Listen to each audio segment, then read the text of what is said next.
Asia. Di Asia, oleh karena kita Pak Kapolri mendapat apresiasi. Kemudian kita juga ada Satgas optimalisasi penerimaan negara. Karena Pak Kapolri hadir bersama Pak Menko terkait dengan Komisi jagung tidak akan ekspor lagi. Untuk MBG, kami tetap bekerjasama dengan seluruh sektor terkait lainnya. Polres, Polda mengambil peran di situ. Kami sudah mengoperasionalkan 264 SPG. Dan menuju ke 1084 SPG ini sudah berjalan tahun ini. Dan insya Allah juga kami sudah laporan Bapak Presiden, beliau berkenan untuk melakukan melihat dan operasionalisasi SPG. Kemudian untuk gerakan pangan murah, Polri juga mengambil peran di situ dengan arahan beliau juga dalam rangka untuk meringankan beban masyarakat. Ya, beras pangan murah SPHP ini sudah kami distribusikan melampaui target ya 110 ton. Ulangi 110%, artinya sudah melampaui target dari target yang sudah ditetapkan oleh pemerintah. Di bidang ketahanan pangan juga selain kami memaksimalkan jumlah produksi jagung, Bapak Kapolri juga menyumbangkan 18 gudang di 12 Polda. Ini menjadi gudang yang bisa bekerjasama dengan Bulog untuk menyimpan bahan makan. Di bidang peningkatan sumber daya manusia, Polri mengambil peran itu mendirikan SMA Kemala Taruna Bayangkara, SMA unggulan dari 10 SMA unggulan yang sudah diperintahkan oleh Bapak Presiden. Di bidang peningkatan kesejahteraan, selain kami juga mendukung 3 juta pembangunan perumahan, Polri juga membangun 33.000 unit perumahan. Selain untuk anggota Polri, juga bisa dapat dimanfaatkan oleh masyarakat. Pada kesempatan yang berbagai ini, izinkan kami menyampaikan akselerasi transformasi Polri. Berangkat dari kejadian di Agustus Kelabu dan di Black September, kami bergerak cepat untuk melakukan evaluasi, melakukan percepatan-percepatan, perbaikan-perbaikan apa yang harus kami lakukan dari base data yang sudah kami miliki dari hasil riset di awal tahun. Kemudian seharusnya kami sudah bekerja untuk melakukan perbaikan-perbaikan di bidang Harkamtimas, Gakum, perlindungan pengayoman pelayanan masyarakat, tapi kami tidak pernah bisa mengendaki bagaimana kejadian Agustus dan September itu terjadi.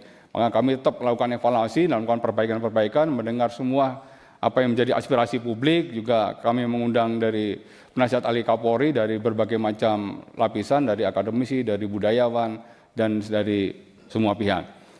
Bapak Kapolri selalu memintakan kepada kami bahwa Polri ini adalah organisasi yang terbuka, harus mampu mendengarkan semua saran, masukan, kritikan dari seluruh masyarakat. Ya, kami sudah membuka komunikasi-komunikasi baik secara konvensional maupun komunikasi secara digital, sudah kami lakukan semuanya.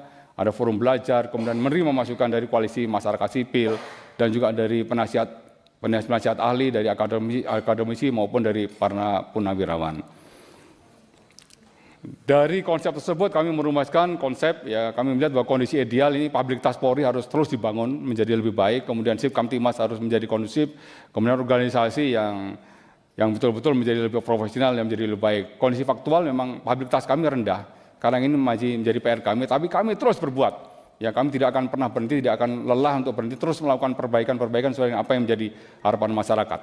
Demikian juga kami sudah menyiapkan bagaimana plan jangka pendeknya, plan jangka menengah maupun plan jangka panjangnya, semua itu dalam rangka untuk meningkatkan profesionalitas Polri dan melaksanakan tugas-tugas Polri, menjunjung 3 asasi manusia dan melaksanakan tugas yang terbaiknya.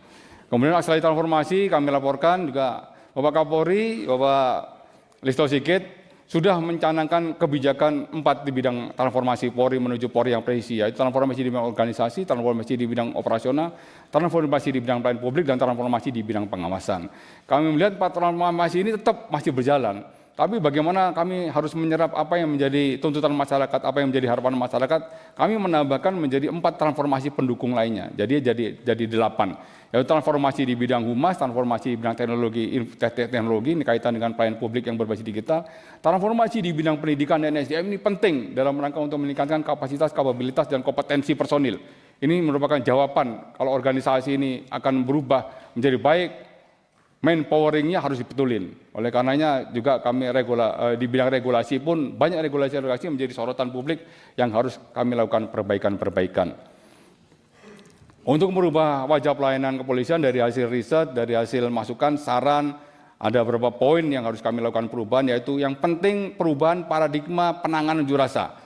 Pak Astama-op sudah mempersiapkan bagaimana perubahan paradigma unjuk rasa. Kita komparatif dengan kepolisian Inggris. Kepolisian Inggris nanti akan dipanggil pada saat kegiatan apel Kasatwil tanggal 24 sampai tanggal 26. Kita akan merubah bagaimana perubahan penanganan unjuk rasa yang betul-betul soft approach, melayani dan menjunjung tinggi hak asasi manusia. Kemudian yang menjadi public complaint seperti yang tadi disampaikan oleh Pak Rano bahwa masih banyak masyarakat komplain terkait dengan masalah pelayanan publik. Etalase pelayanan publik kami itu ada di SPKT. Oleh karena pelayanan publik ini bagian terpenting harus kami lakukan perubahan-perubahan. Oleh karena kami juga nanti di situ sudah kami siapkan Pamapta sudah berjalan mulai dari tingkat Polsek sampai tingkat Polda dan Mabes Polri. Kemudian akselerasi transformasi di bidang kualitas birokrasi dan pelayanan publik ini juga bagian terpenting harus kami lakukan reformasi. Yang juga kehadiran polisi di tengah-tengah masyarakat, di mana polisi sebagai problem solver adalah patroli dialogis presisi. Ini untuk menjaga harkam tipmas dan berkomunikasi aktif apa yang menjadi aspirasi masyarakat bisa diserap oleh kepolisian. Audiensi sebagai bentuk transparansi, akuntabilitas dan kita organisasi yang terbuka sudah dilakukan oleh Pak Kapolri, juga kita menerima tim Komisi Reformasi Polri, demikian juga kami sudah melakukan sosialisasi apa yang menjadi garis-garis besar yang sudah ditetapkan oleh Komisi Reformasi Polri untuk kami lakukan sosialisasi kepada jajaran. Dan juga Bapak Kapolri juga hadir melakukan audiensi terhadap koalisi masyarakat sipil dan juga gerakan nurani bangsa. Dari pembenahan kultural dan inovasi unggulan, ini quick win. Tadi akselerasi transformasi ada 8 bidang. Di quick win ini capaian cepat dari hasil riset-riset yang sudah kami lakukan. Ini yang dikehendaki masyarakat. Polri jangan berlaku hedon, flexing. Ya, Polri harus betul-betul melihat bagaimana kondisi masyarakat secara objektif. Kemudian Polri jangan melakukan tindakan arogan. Kita sudah membuat buku Do and Done yang menjadi pedoman bagi anggota Polri. Kemudian peningkatan pengawasan publik. Ulangi, ini peningkatan pengawasan internal. Ini yang dikeluhkan masyarakat. Kenapa terjadi arogansi? Kenapa terjadi perilaku-perilaku menyimpang, abuse of power? Pengawasan kita kurang kuat. Oleh penguatan pengawasan bagian daripada quick win yang harus kami lakukan. Whistleblower system ini juga merupakan quick win yang harus kami lakukan. Kemudian pelayanan publik. Ini juga hal yang paling pokok, fundamental. Wajah kepolisian ini sangat dipengaruhi oleh pelayanan publik. Apabila pelayanan publik kami baik, karena 62% permasalahan kami ada di tingkat Polsek, Polres, dan Polda, kalau ini bisa kita selesaikan, maka 62% permasalahan polisi bisa kami selesaikan. Di bidang SPKT dan laporan masyarakat, lambatnya quick response time. Quick response time standar PBB itu di bawah 10 menit. Kami masih di atas 10 menit. Ini juga harus kami perbaiki. Kemudian optimalisasi pelayanan publik berbasis digital adalah 110. Ya, saat ini masyarakat lebih mudah melaporkan segala sesuatu ke Damkar, karena Damkar quick response cepat. Nah, dengan perubahan optimalisasi 110, harapan kami setiap pengaduan masyarakat bisa direspon di bawah 10 menit. Kami laporkan terkait menyangkut masalah perubahan paradigma penanganan unjuk rasa, Irwasum sudah menurunkan tim di 12 Polda untuk melihat bagaimana sih potret penanganan unjuk rasa di 12 Polda pasca kejadian kemarin. Banyak kekurangan yang harus kami perbaiki. Kami sangat menyadari perubahan-perubahan ini harus kami lakukan. Dari paradigma menghadapi massa menjadi melayani massa, karena massa yang menyampaikan aspirasinya ini merupakan suatu bentuk wujud demokrasi yang harus betul-betul kami jaga.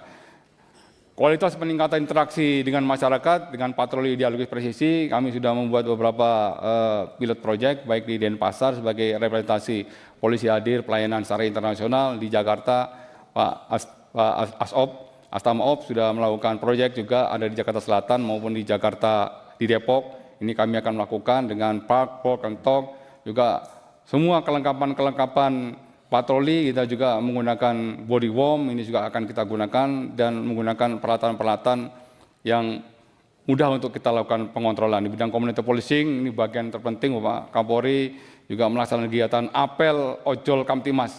Ini sebagai bentuk kolaborasi antara Polri dengan ojol dalam rangka untuk menciptakan situasi Kamtimas baik di Jakarta maupun di seluruh Indonesia. Ini ada di Jakarta, di Jawa Barat, dan Jawa Timur.